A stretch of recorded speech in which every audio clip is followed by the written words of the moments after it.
Hello and welcome to our first Wedding Planners programme.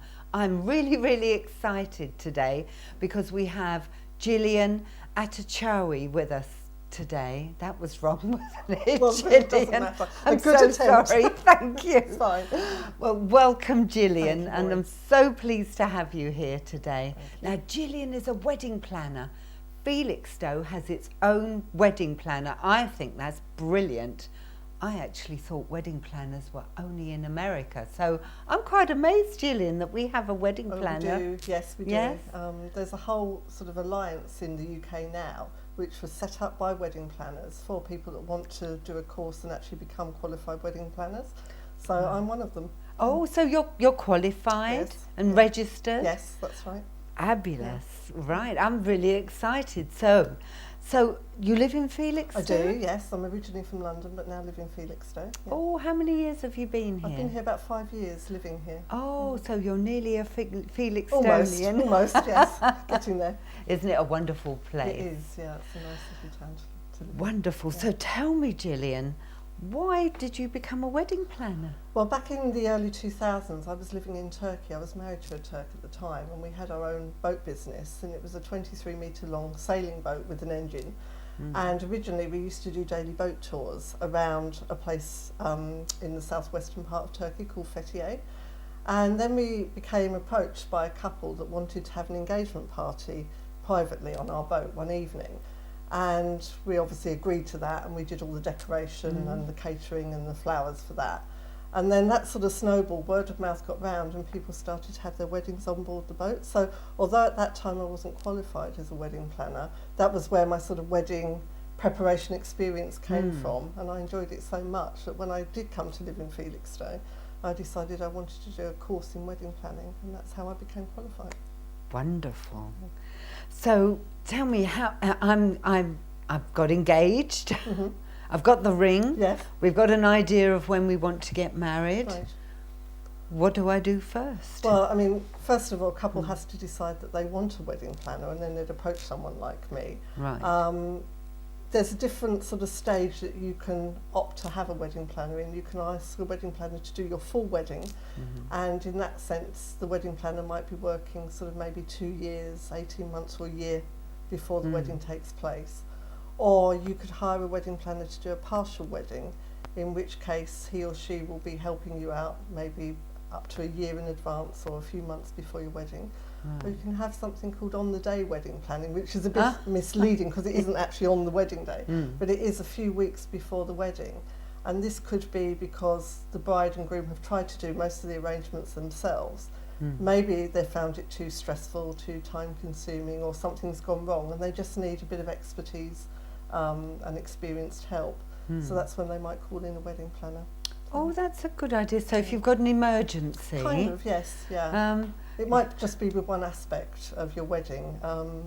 You know, there might be an example which happened recently where a couple hired a band, and then the band broke up, so they were looking for a band and they couldn't find anyone to sort of fill their place themselves, so then they go to a wedding planner for help. And did you find them a band? Yeah, I did. But Wonderful. that's the sort of thing that might happen, and that's technically called on-the-day wedding planning, because you're just sort of looking for a supplier or filling in the gaps where the bride and groom might need help. Right. So you're a bit like the fifth service, isn't Kind it? of. The fifth Kind of, yes. emergency service. Indeed, yes. Because a wedding, I mean, it has to be one of the biggest things you ever do in your life, Sure, isn't it? The yeah. preparation. Definitely. I can't think of many occasions that an ordinary person would have to Absolutely. prepare for. Yeah. So how long does it take to prepare a wedding? It just depends. I mean, obviously, right from the start, you would have a free consultation, or most wedding planners would offer a free consultation with the bride and groom, and therefore you're just listening to what they want or their ideas and their visions, and you can interject with some ideas and things like that. Some brides come to the table, not very many, but they come to the table and they don't have much of an idea about what they want, so then you can offer your expertise and experience in that way. It just depends on the couple. Some know for sure that they want a themed wedding, or what colours they want, or where they want to get married, and others are just very vague about it and they need some inspiration and help. So in effect, you don't take over, you work with them. Yeah, of course, you're working with Yes. the couple all Yeah. the time because it's their day. Yes. And obviously you've got to listen to what they want. It's their wishes. You can suggest things and you can offer visuals to help them and go to certain venues maybe, or go to certain caterers or whatever with them. But at the end of the day, it's going to be their budget and their decision. Right. And so, I mean, can you do it on a small budget? Yes, or of course. Yeah, of course you can. because wedding planner sounds as if everything is going to be very, very expensive. No, some people do hire wedding planners, as I say, not for the full wedding, but for partial service. And obviously budget is discussed and you sort of work according to the budget that the bride and groom may have. So you don't do just grand weddings? No, it could be anything, any scale, for any amount of people, any kind of venue. It could be a quirky wedding, it could be a vintage type wedding, it could be very modern, very traditional. It really just depends. Right, so it's all very open then. Yeah, so of course. You just that's lovely. literally, you're just listening to the wishes of the bride and groom and going with it really, and just interjecting where you can. So what's the first stage then? The first stage would be the bride and groom coming for a consultation. Of course, personality plays a big part. They have to like the wedding planner because obviously you're going to be working in close proximity with each other for X amount of months. So if they're happy with the type of person they've met and the services you're prepared to offer, then that's where it will start. And then it's through this consultation you're listening to the bride and groom and seeing what they want to have, what they want to do, what they don't want to have, Yes. and working with them. So is this where the mood boards come in? Yes, we offer mood boards. People, they like to have visuals. So what wedding planners tend to do is they offer mood boards or inspiration boards. They've listened to the bride and groom, they've got a rough idea about what they want, and then they will put together a series of mood boards working with the themes and ideas that the bride and groom have offered, and hopefully give them more inspiration and ideas. The wonderful thing is Jill has presented us with quite a few varieties of mood boards, and we'd love to share them with you now. I love them, every single one of them actually. So perhaps we could start with the first one and see what you've come up with. Okay. Oh. Well, this is where a bride has come and she is very definite about the theme that she wants. She wants to base her wedding around the Alice in Wonderland theme. So as a wedding planner you would put together a series of visuals which obviously relate to the theme of Alice in Wonderland. So in the top corner we have a bride in a very sort of full off-the-shoulder white dress, and a bridesmaid sitting next to her in a blue dress. The reason why I chose blue is because obviously Alice tends to wear blue in Alice in Wonderland. So again, the bride doesn't have to go with any of these ideas, they're just sort of suggestions, but it's likely that a bridesmaid will wear that sort of light blue. Could be off the shoulder, but I would suggest a 1950s style, maybe short, doesn't have to be long, in keeping with Alice and what she wore. Maybe Alice bands in the hair, something like that. Also on this mood board we have the flamingo. Is that real? That one's artificial, but I suppose you could have real ones if you wanted to. Right. You've got little cakes there with little signs coming out of them saying "Eat me," in keeping with the Mad Hatter's theme. Yes. And again, in keeping with the Mad Hatter's tea party, you've got the teapot, vintage china, which you could fill with floral arrangements to put on your tables if you want to. Again, just suggestions. You've got the oversized pocket watch. So they're generally just ideas that we would... very themed, isn't it? It is it's very really themed. good, yeah. For a wedding planner, when you present your mood boards, they normally fall into two categories, but there is some overlap. A bride might say, I want a certain colour or colours, and you would present a mood board like that, or she would go with a theme, and it doesn't have to be based on a fairy tale, it could be anything. It could be rose theme or vintage theme or something like that. So working with her suggestions and ideas, we present some visuals as wedding planners. Should we go on to the next Yes, one? okay. I'd like to.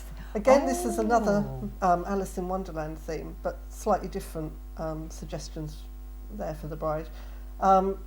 Based on the Queen of Hearts, you've obviously got the different little shapes of the playing cards there. And she's in red. Is that the bride or the bridesmaid? It could be the bride. Some brides choose to get married in different colours. It could be a bridesmaid's colour. It could just be the general colour that runs throughout the wedding. Right. Again, you've got the oversized clocks, but they're as plates. Oh, The right. dice. Gosh, Just that's a little lot of... suggestions, really. I mean, there a lot of reds and whites and blacks are brought into the mix. So. Very. And a suggestion for the wedding cake at the top there. Right, very colourful. Yeah. Right, should we go on to the next one? I can't wait. This is a beach theme. You look don't at necessarily have to get married abroad or on a beach to have this theme. But obviously if you do, there's suggestions for decorations there. But if you get married in this country and want to have a beach or sort of nautical theme, these are some of the things that we could suggest you have as decoration. Starfish, fisherman's rope. Maybe you could use corals, seaweed, stones, shells to decorate your wedding tables for the reception area.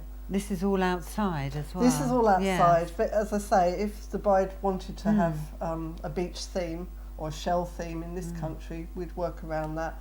You know, again, they're just ideas that we would put together as wedding planners, and Beautiful. the bride and groom would accept or reject or adapt accordingly. So Now, you may be a good wedding planner, but how are you on the weather? I can't guarantee that, unfortunately. No. Okay. Should we go on to the next Yes, one? let's go to the next. Now these are, this is a mood board, but this is obviously a very specific mood board. These are for brides that have chosen to get married abroad in very hot climates, or maybe even Asian brides that want to walk down the aisle or get married barefoot, and they're just ornate ways of sort of decorating the feet for the bride or the bridesmaids. So there's nothing underneath? No, it's they purely a tend- toe You would and be, ankle? you would be barefoot if you wore these. But aren't obviously it's just the ornate bit around the ankles or around the sort of toe area. Aren't they So, beautiful though? so that's a specific mood board. That is for someone that obviously decided to get married, maybe in the Maldives or Seychelles or somewhere like that, the Caribbean. And wanted to wear something pretty on her feet, but for practical reasons, if you're walking on sand, it's a bit difficult to walk in heels. So, you know, as a wedding planner, you might say, well, we could look at suppliers of these kind of sandals for you. I've never seen that before. They're beautiful. Very So, when you said a mood board, I thought that showed everything for a wedding, but you can actually do a mood board. You pick and choose, yeah. Oh, right. So that's so you can do it on a specific thing, like You can do had it on there. a specific theme as Right. well. Yeah. That's lovely. Have we got more? Have we got another We one? have, yes. Again, this is colours. The bride may have said here, for example, I want specific colours on my wedding day. So she's got the mint and the lavender theme going on there. Yeah. And as a wedding planner, you'll just suggest how these colours can be blended together. Ideas for the cake, colours. maybe. You know, you don't have to have a traditional white icing cake anymore. Obviously, you can have different coloured icing, and that in that case, they've used mint and lavender blended together. Same with the dresses. Maybe for a bridesmaid's dress, you could have a mint green dress, but obviously with a lilac or lavender sash, something like that. Beautiful colours So, yeah, together. Yeah. Beautiful sort of summer It's just sort of wedding. blending colours and showing the bride how, if she's got 2 or 3 favourite colours, how they might be incorporated together. Right. No, it's a lovely idea. Should we see another one? Yes, let's see another. Oh, Okay, this is a vintage wedding. That's nice. As I said before, wedding planners normally work on mood boards either specifically with colour or on a theme. And in this case, this is where a bride may want a vintage wedding. So maybe at the reception you're serving people out of vintage china, which doesn't have to match. Or if it does match, if you wanted it to match, you can hire it for the day. What a lot of brides do is they want vintage china, but they will just scout around charity shops and things like that, or ask family, have you got any old 1950s or 1960s china and things like that, and gather it together. So it just depends on what the bride wants. But on that mood board, there's examples of vintage china. Very sort of pale colours, sort of minty, pale pinks, that kind of thing, those colours that you might use for a vintage wedding. So Right, no, it's another wedding, isn't it? it is a Goodness. different type of wedding. And we've got more. We have got more, yeah. And this Oh again my is based on a gosh. coloured theme. Obviously, the Yeah. bride and groom have decided that purple is going to be the sort of main colour. The dress that you see could be for a bride. It could be that the bride wants to get married in a different colour, a purple dress, or it could be something that the bride chooses for her bridesmaids, or maybe the mother of the bride or the mother-in-law, something like that. Obviously the bouquet, you would bring to the table various different flowers that have purple or purpley hues in them to show the bride what is available on the market. Yeah. Same with the wedding reception. How do you decorate your room with that kind of colour, and the cake as well. Again, the icing is not traditional white or cream, it's, you know, purple and lilac-y icing. Decorating a room as well, Yeah. that's a lot of work. Yeah, So wedding planners will do that as well if need be. so you know all the people that can go in and do these Well, things. if you don't, you know, you would go and research it. Sometimes if you go to a certain venue, they have a team of people that they like to use, or they have their own team.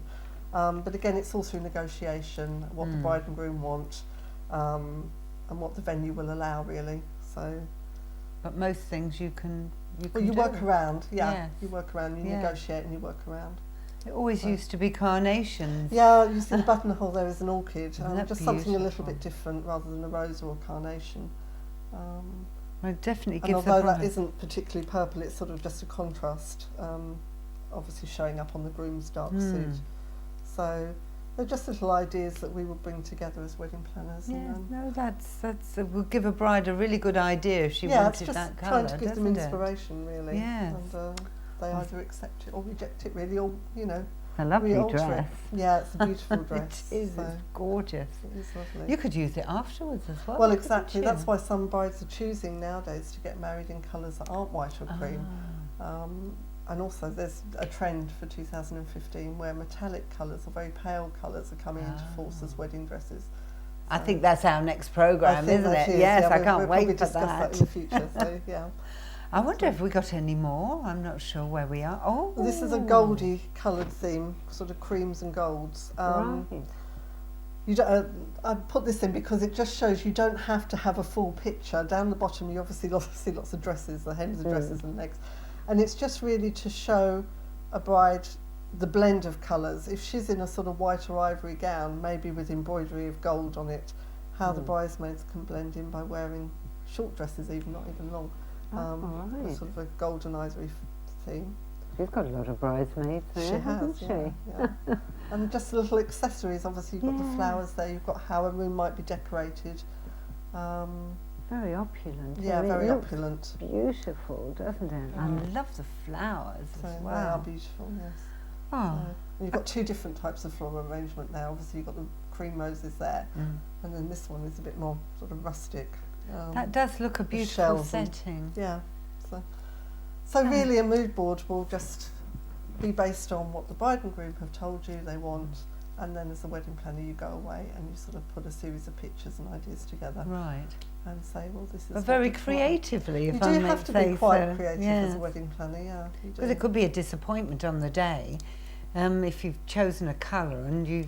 Well, that's why it's- hopefully yes. you've got to have, you know, everything should be planned months in advance, and constantly as a wedding planner you're liaising with your couple, saying, you know, do you like this colour? How is this as a sample for a bouquet? That kind of thing. You're constantly sort of giving them visuals and asking for their feedback on things, because it's their day. So It you want saves to an get it awful right. lot of worry, doesn't it? Well, that's the whole idea of hiring Yes. a wedding planner, to take the stress away from the bride and groom. So do you think they really get to enjoy their day? For me, I Yes. think most bride and grooms do, yeah, I Yeah. think they do. That's the whole aim of it. It yeah. is, isn't it? Have a Such day an to remember. expense, It isn't can be it? very expensive. And but- everybody looks so beautiful, Yeah. and to not enjoy it would Yeah. be criminal, yeah, really, I wouldn't think it? there's very few bride and grooms that don't enjoy their wedding days. Oh no, you but know. it's just the stress I was I think the thinking stress of. element, the Yeah. preparation for some bride and grooms can be quite stressful, and it depends. You know, they've got jobs and other commitments. Yes. They've got to work around those while planning their wedding. So. And a lot of them have children They as do, well. yeah, So do they they do. become part of your They can do, yeah, storyboard? yeah, they can Yes. do, yeah. I So suppose they become they bridesmaids. could be brides as or well. page boys, or you know, Oh. even give the mother away in some cases if they're older Oh boys. gosh, So, yes. yeah, walk down the aisle with them. So, Goodness. yeah. Now, have we used up all our storyboards? We've got one more. Okay. Hooray! Oh yes, Oh. obviously this speaks for itself really. It's a yellow and black theme. Oh. So Oh, that is lovely. The dress actually looks... Very pale yellow. Yeah. Yeah. So again, that can be a wedding dress, or it could be used as a colour that maybe the bridesmaids have, or the parents as a bride and groom. We've got yellow orchids there.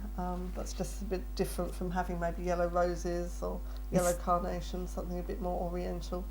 And a lot of brides are choosing to have orchids these days, either in their bouquets or on their cake, or maybe on the reception tables. Is that, do flowers go in fashions? They can do, but really I think a lot of brides just know what flowers they like, and when they see visuals they say, yes, that's more the bouquet I want. So, yeah. So really we're just presenting ideas for them. And that's a really, striking look, isn't it? And then you've got the invitations at the top there. So that's just an idea to incorporate the coloured theme again. Oh, yeah. So the theme goes through everything, or can do? It can do, yeah. So, no, I really like that. And how to decorate the cake, maybe using black ribbon. There are some bride and grooms that just want a black and white wedding. Oh, do they? Yeah. Oh, right.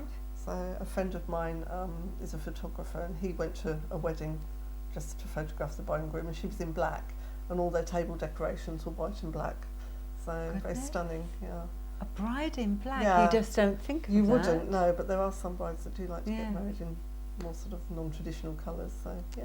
Absolutely, just amazing. And back to your storyboards, I mean, you're a wedding planner, so you've planned the wedding. Yeah. What about the honeymoon? Do you plan the honeymoon? We can do that. We can help the bride and groom plan their honeymoon. We can do searches, obviously, for them and help them, yeah. Do you do a storyboard for that? Could do, yeah.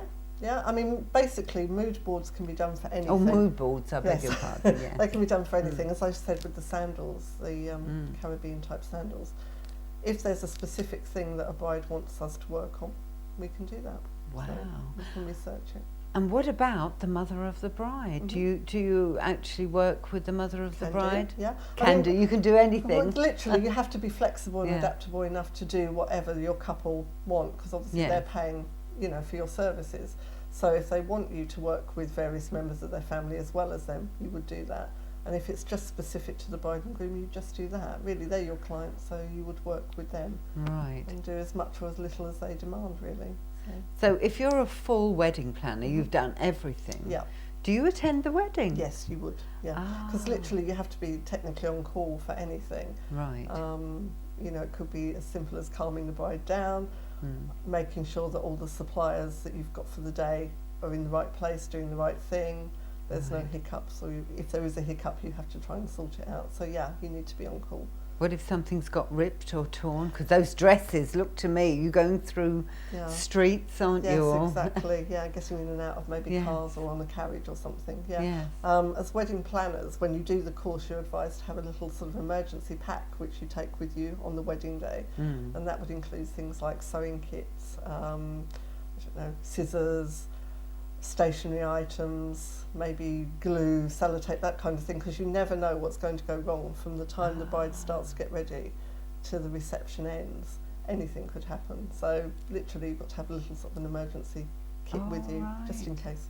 So you're ahead of the game, are you, throughout the whole wedding? wedding? You should be, really. Yeah. And what about venues and churches? Because not everybody gets married in a church, I know. Again, when you're doing your course as a wedding planner, you have to be taught all the sort of legal side of things.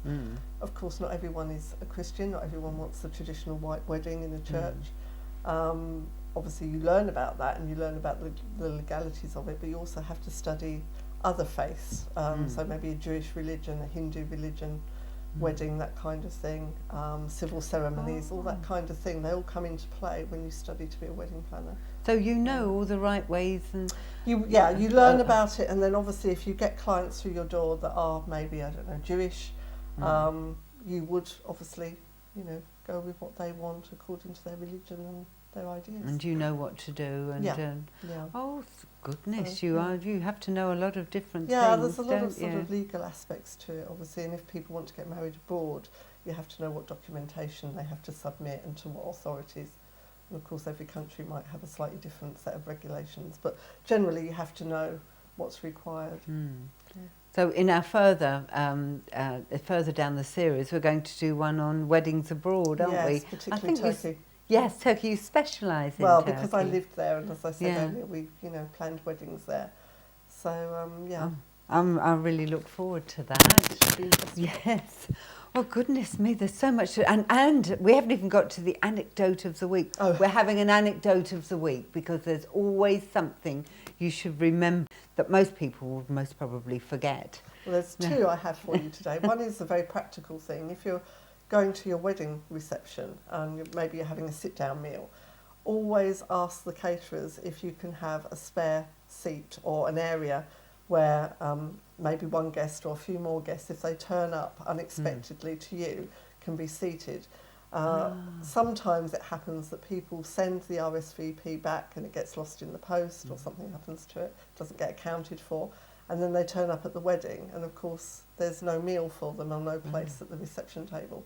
So it's quite a good idea to ask the caterers, can you accommodate an extra guest or maybe 2 or 3 guests, just in case. So that's on the practical side.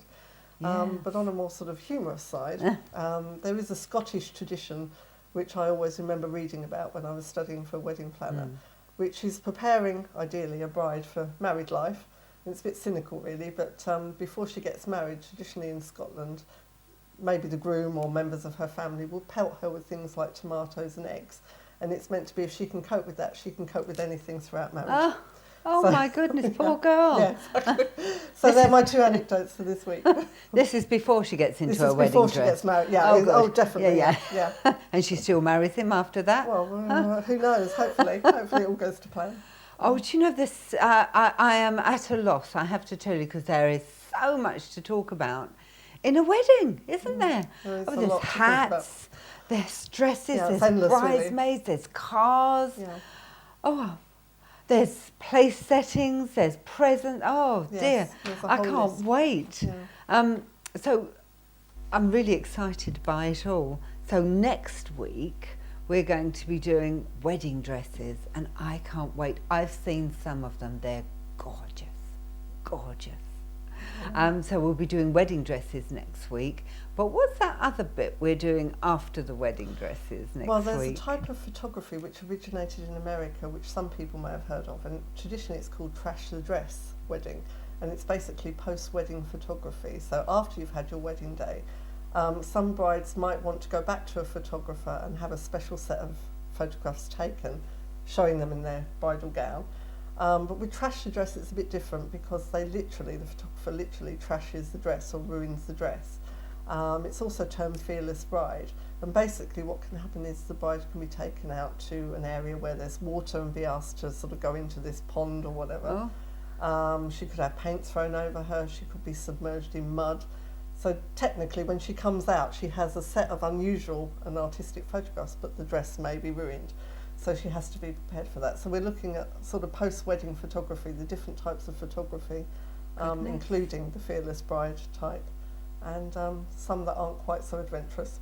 So, really? Is this a new thing? I've never heard of it. It's not really a new thing in America. It started sort of, several years back, and it was mainly an American Los Angeles photographer that wanted to be artistic, really, and give a bride a set of prints for posterity.